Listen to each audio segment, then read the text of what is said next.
I'd like to welcome you to another episode of the Mission Matters Business Podcast, your source for all things business.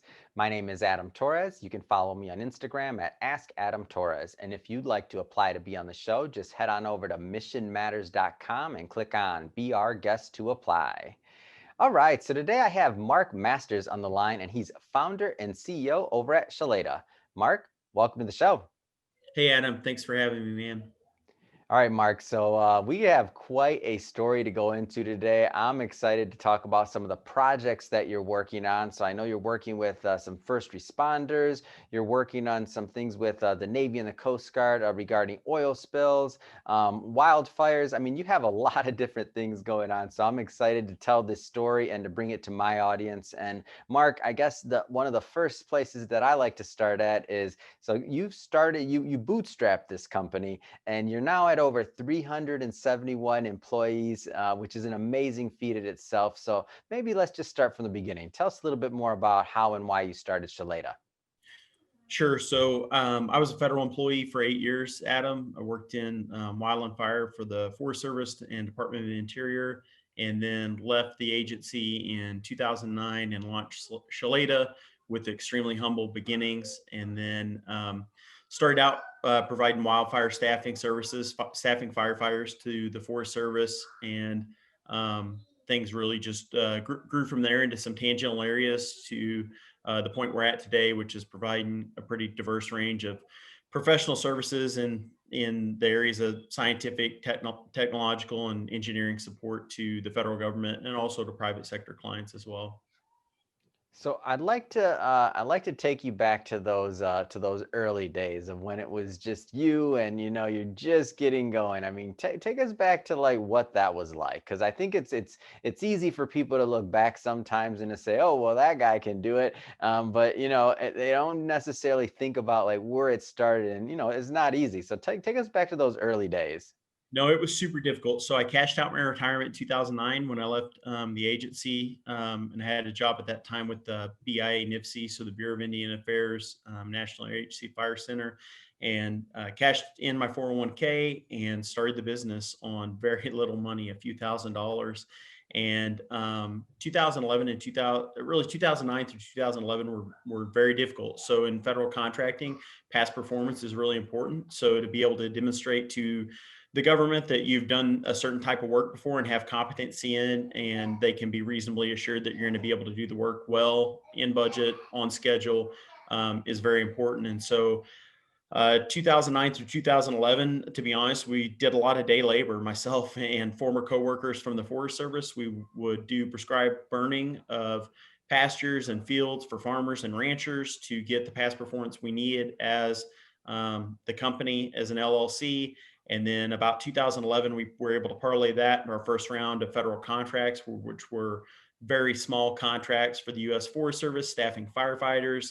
And then we really played that game from about 2011 to 2016. Got pretty big in that space with staffing firefighters nationally for the Forest Service, and then began kind of a strategic pivot in 2016 to providing a much broader range of services, including staffing of a lot of scientific, technical, and engineering folks downrange at military installations, and really trying to focus on solving complex problems for the Department of Defense and other agencies.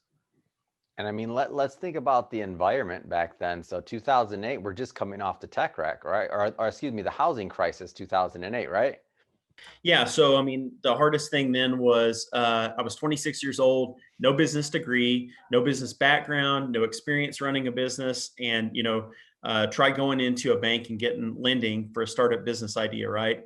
So we went through 17 banks in 4 states in that round before we were able to find a bank that would lend to us. And at that point in 2011, we even had our first couple small federal contracts for firefighter staffing, and banks were still hesitant to lend to us because it was the peak of the economic downturn, 2008 and 2009. We were just coming off of that. And so if you took into account, where the economy and the market was, combined with, me not having capital assets for collateral, not having a business background whatsoever, just coming in with a business plan, and then later coming in with a business plan and a few small contracts, we didn't have great success finding banks that wanted to partner with us at that stage.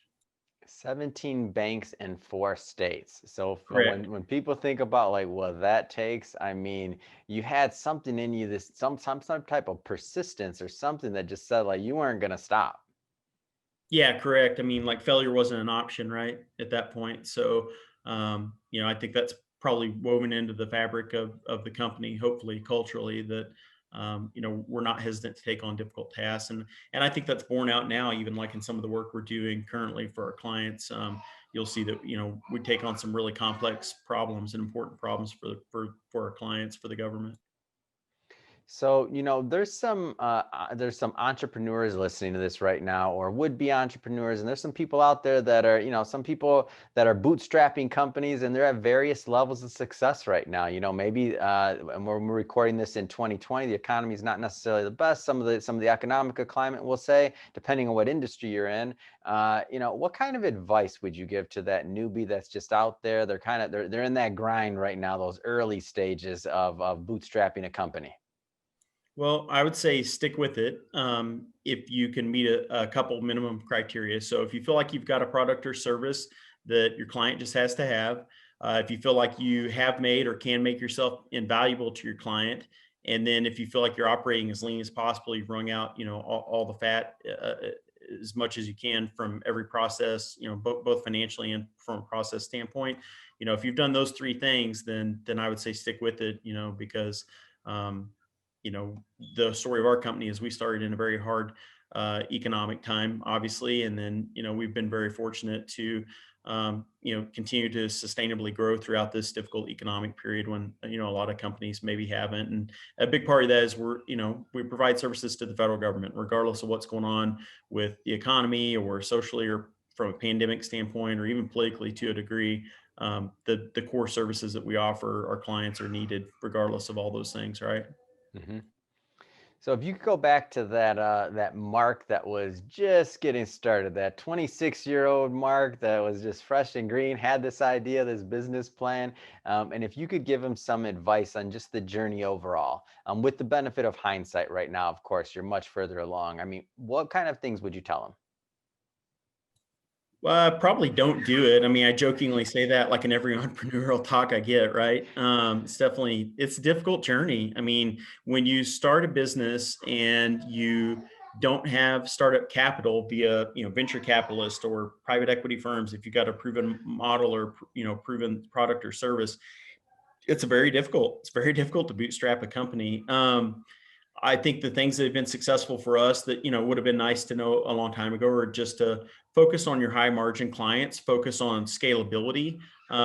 Just because something is a good fit for you culturally and it can be profitable doesn't mean that it's scalable. And I think we learned a lot of those lessons in the firefighter staffing world that just because the work can be done profitably and we're good at it doesn't mean that it lends itself to scaling to become a medium sized corporation.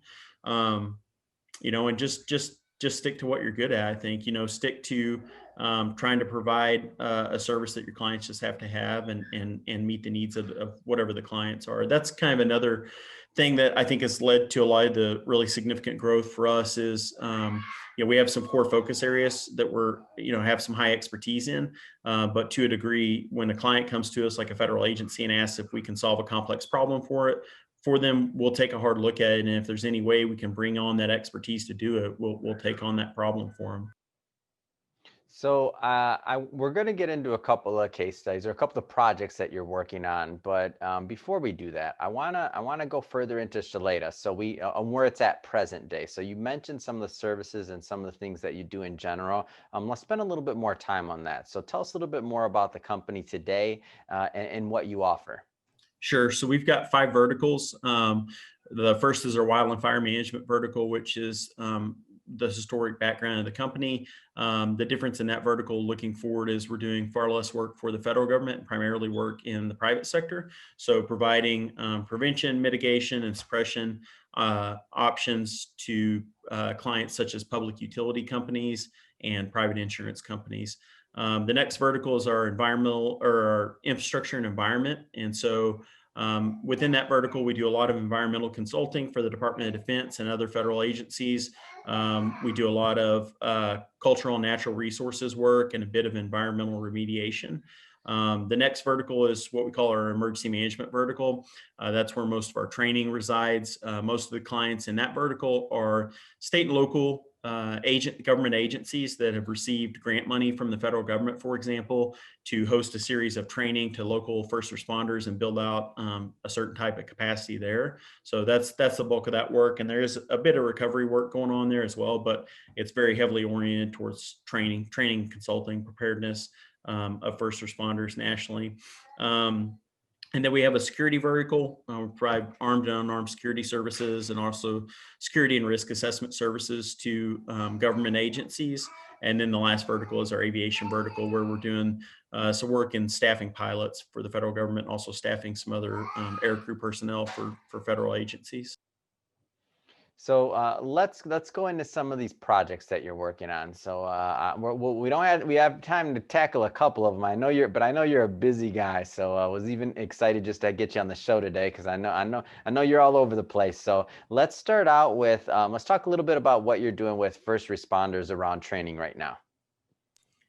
You bet. So we've got some work ongoing for the Army that I'm really excited about. We are training some National Guard teams, known as civil support teams, that respond to emergency incidents in the chemical, biological, radiological, nuclear, or explosive realm.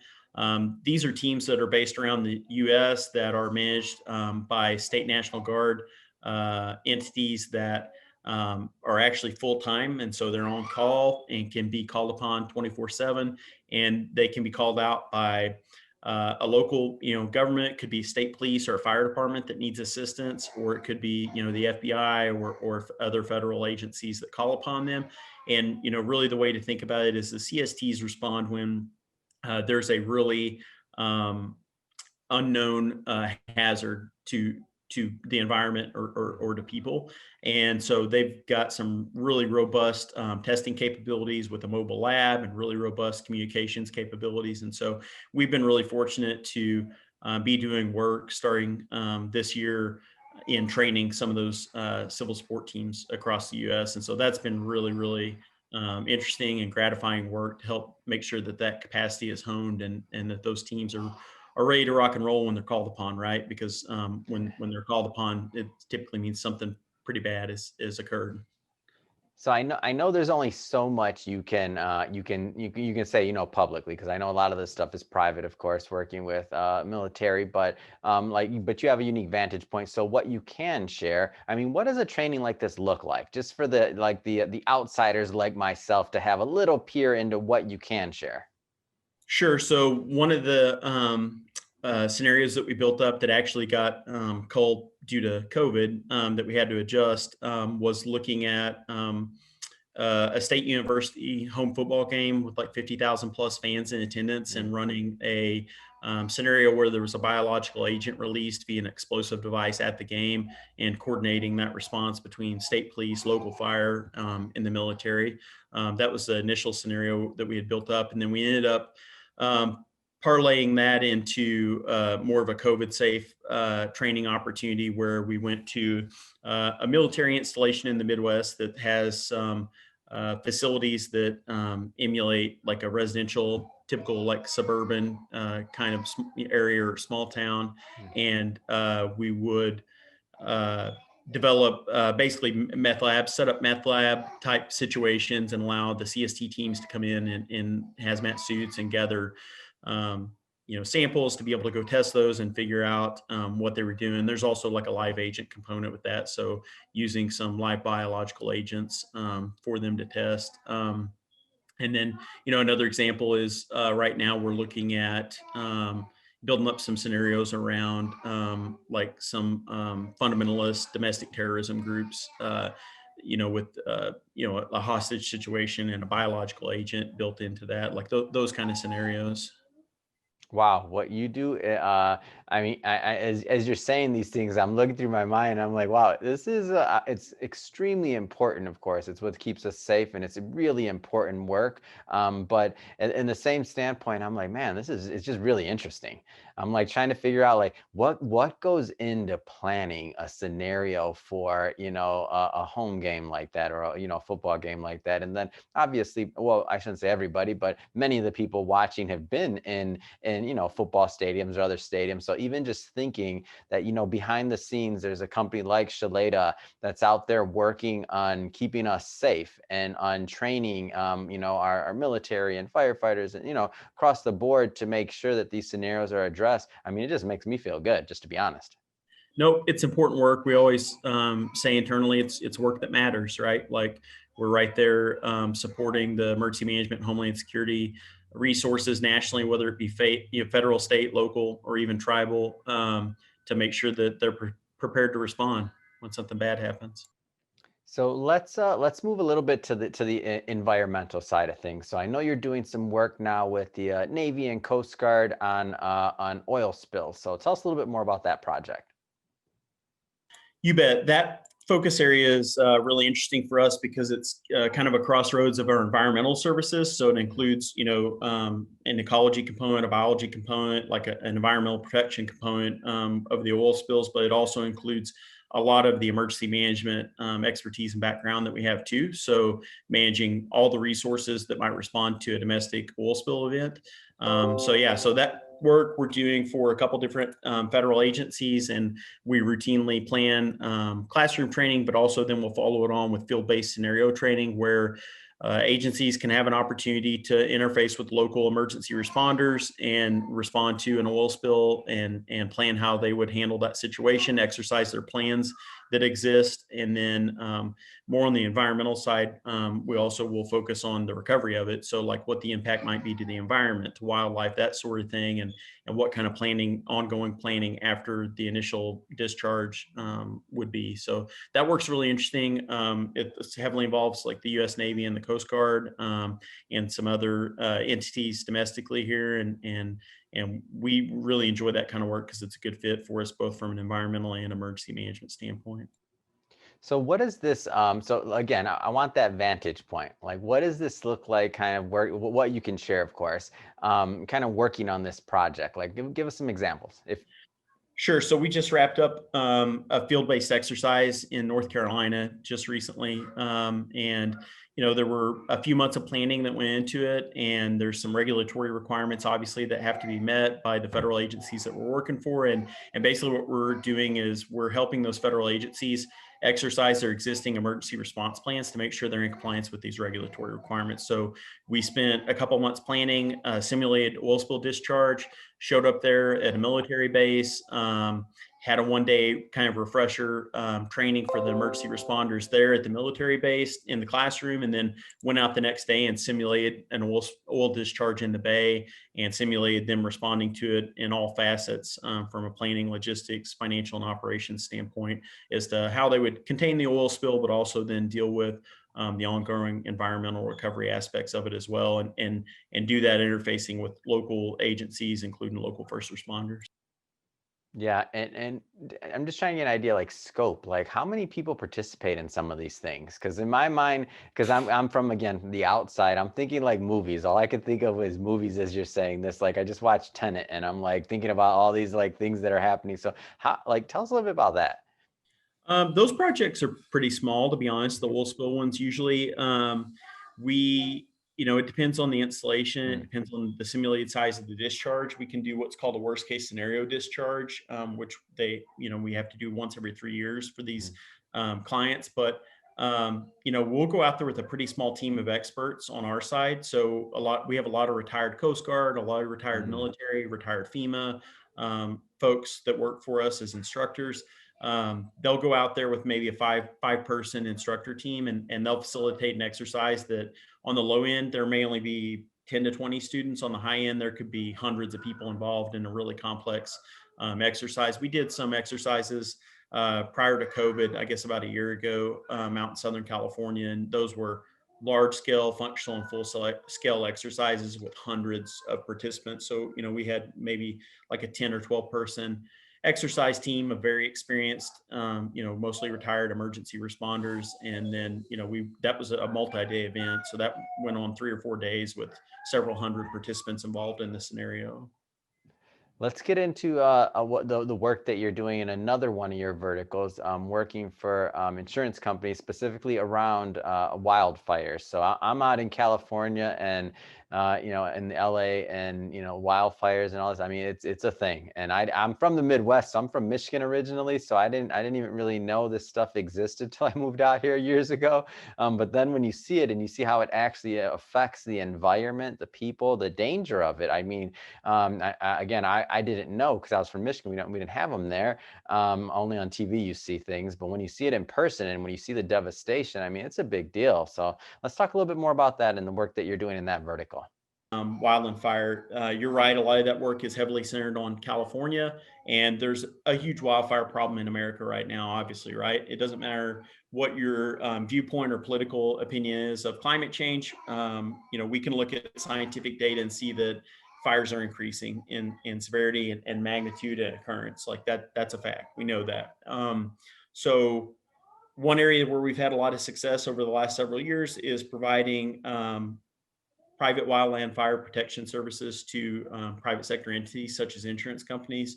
So what that practice area looks like is we've got a number of insurance carriers that we work for, and we provide really the full range of services for them to mitigate the risk. So prevention, mitigation, and also response. So on the prevention side, we have products which we call community risk assessments. So we've got a team of interdisciplinary scientists, foresters, fire behavior analysts, folks like that, operations experts, and we'll develop plans for insurance companies to assist their underwriters and actuaries in making underwriting and risk decisions based on wildfire. So that's kind of the prevention piece. The mitigation piece is we do a lot of boots on the ground work with insurance carriers to meet with their policyholders. So that may mean meeting with a series of policyholders, even hundreds of policyholders, and doing a walk around using Firewise principles of their home, collecting data in a systematic and like scientific way so that we can get that back to the insurance carrier, to the underwriters. And then that does a couple things. It helps the insurance companies write better risk, right? But it also helps the policyholders know what actions they can take to make their home more defensible when a wildfire occurs. Then the response side is, where the most interest is, because that it is the most interesting, right? But we've got a 24/7 center here in Oklahoma City, and we will monitor via satellite, social media, and some other proprietary software products wildfire occurrence nationally relative to those risk locations. So we'll take the policies from a carrier, we'll pull those into our system, and then we'll monitor 24/7 for wildfire risk. We'll notify the carrier when there's a risk to a certain policy, like a certain home. And if it's deemed that there is a risk to a certain policy, then we'll have personnel respond. And these are federally trained and certified wildland firefighters that are employed by Chloeta. They'll get to the incident, the wildfire. They'll coordinate with the local emergency responders, which may be the state forestry, a fire department, the U.S. Forest Service, to coordinate access to that home. And then we'll go in there and we'll take mitigation actions on that home to prevent it from burning and to prevent a claim for the insurance company. Wow, what an amazing setup. Like, especially for those policy, I mean, it's just so many wins in that scenario. The policy owner wins, like they don't want their home to be damaged by this. If they can have that, it's like having their own A team that comes in to save their home, like to save the day. Like it's an amazing thing. Then the insurance company wins because they don't want that claim, like for the cost wise, because then, everybody loses too there too, right? The more that have to pay out in claims, the higher the premiums. I mean, we know how that works. And then obviously, Chileta wins too, because they're doing a great service. They're protecting people, they're protecting, their valuables and their lives. I mean, it's just an awesome thing. Yeah, it's a very emergent market, over the last decade or less, and there is some controversy there too. I mean, there's a perception that um, you know maybe folks that have a higher income or a higher value of home will receive a better level of protection, and our response to that would be that a lot of the work we do for these insurance companies, these are very average, middle class homes. I mean, yes, there are the homes that we protect that are high net worth individuals, but there's a large number of those homes that they're not. They're just common, just ordinary folks, ordinary middle class folks. And then the other issue, the other like controversial point in providing that service is Sometimes interfacing with the local first responders can be a challenge, so there's been some bad actors in the industry, and so we're all for regulatory requirements that weed them out as one of the larger players in that industry. But the only way that the business model works is if the coordination actually happens with the local emergency responders from a safety standpoint, to make sure that they know our personnel are in the area, that we've got common frequencies and can communicate with them, and that they're aware that we're there as a stakeholder to provide a service as a private sector company, and we're not there to compete with them in any way or make their job any more difficult. That we want to be fully transparent in what we're doing there. What kind of responses have you heard from this, like from the service or just in general? I mean, you're talking to the policyholders. I mean, you're just really full service. You're obviously dealing with the insurance company. I mean, I think it's an amazing thing. What kind of responses have you heard from the different stakeholders in this? The policyholders are typically really appreciative, just for them to know that someone is there at their house, looking just at their house, because, a lot of folks don't want to hear this or don't think about it. But the reality is, when a large wildfire occurs, agency resources are strapped. And so that's where we fill a void. We fill a gap in that, if you've got 100 homes in a subdivision that are threatened and you've only got 20 public fire engines, I mean, at the end of the day, there's only so many of those homes that can be saved. And so that's a difficult pill to swallow for a lot of folks, but I mean, that's reality.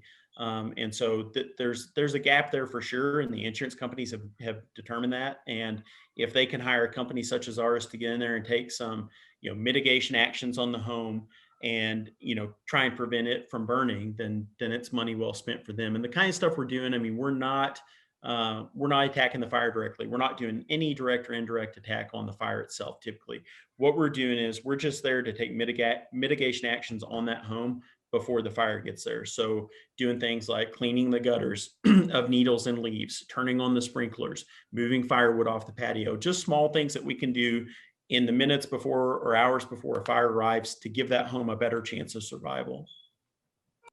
It makes total sense. And it's things that like the homeowner, like you can't do. Like even like you just said, cleaning the gutters, like all this, like if you get that, if when something happens, these wildfires happen and you're looking at the TV and you're worried about like, all right, it's time to save my life. Do we need to leave now? You're not just as a homeowner thinking, all right, let me, like those things you just mentioned, let me move the firewood, let me clean the needles off the top of the roof, let me make sure the gutters are, like all these things. Like you're not doing that, and they're actionable things that you're not trained or expected to know or to go out and do. It's not realistic. But you're right, it does take a lot of coordination between the authority having jurisdiction of the wildfire, the policyholders, and the insurance company, the carriers as well, plus obviously our folks on the ground. But once again, the only way the business model works is transparency and coordination with the the public agency emergency services folks on the ground. So we're heading into 2021 next. So we're recording this in December of 2020. So what's next for Chloeta? I mean, are you working on a lot of verticals? I mean, the company's growing, doing great. What's next? I think for the next year, we're really going to double down on our homeland security work. We've done a lot of work in public health, and obviously that's been amplified with COVID-19. But we'll double down on continuing to provide our homeland security services and also our environmental services, especially taking on the challenge of climate change head on, and helping federal agencies plan for that, both from an infrastructure and an environmental standpoint. Those are areas that we're definitely doubling down on in the next year. Awesome. So if somebody's watching this, Mark, and they want more information on Chloeta or to connect with you and your team, I mean, what's the best way for them to do that? They can either call 877 Chloeta, so 1-877 CHLOETA, or just go to chloeta.com and send us a message on there, and we will get back to you. But if there's government contracting officers that are looking for services, looking for the types of services that we can provide, we would urge them to contact us. If there are insurance companies, carriers, or brokers that are interested in learning more about the wildfire protection services we offer, we definitely would encourage them to contact us so we can get them more information. Fantastic. Well, Mark, really appreciate you coming on the show today and sharing more about your background and this amazing, really entrepreneurial story of starting from, yourself and providing services to now a company over 370 employees. I mean, and growing, and all the great, and I mean, just the service you're doing over at Chloeta, helping protect us, even those that didn't even know you were helping protect us from some of these threats. So appreciate that, and the environment with the oil spill, and the whole environmental vertical. So lots of great work you're just doing over there at Chloeta. And I was happy to bring this to my audience and to help that story get out there. So again, thank you for coming on the show. And to the audience, as always, thank you for tuning in. If this is your first time watching or listening to us on our podcast, definitely don't forget, hit that subscribe button. We definitely love you to be a return viewer and listener. And Mark, thanks again for coming on the show. It's been a pleasure. Yep. Thank you, Adam.